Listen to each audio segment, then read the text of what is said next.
तेव्हा ही इतकी सेन्सिटिव्ह केस असताना बीड जिल्ह्यातील कुठलेही सीसीटीव्ही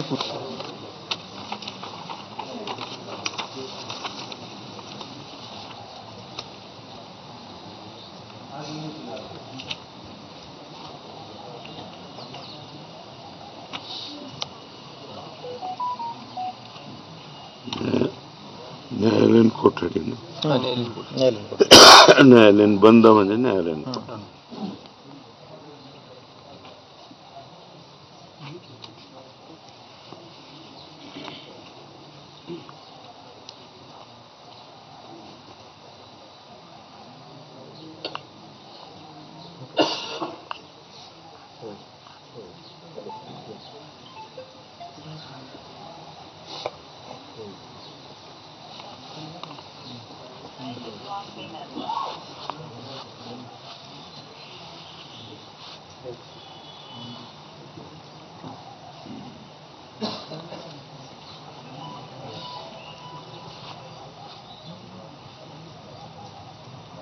जिल्ह्यातला एकही सीसीटीव्ही पोलिसांनी काढला नाही असा आरोप देशमुख यांनी केलेला आहे.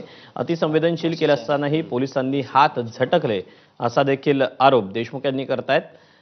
त्यामुळे आता सुरेश धस या सगळ्या प्रकरणी आता कुठली भूमिका मांडतायत पुढे जाऊन पोलिसांची भेट घेणार का, मुद्दे कसे तडीस नेणार हे पाहणं महत्त्वाचं आहे. काम एकच आहे, आरोपी कसे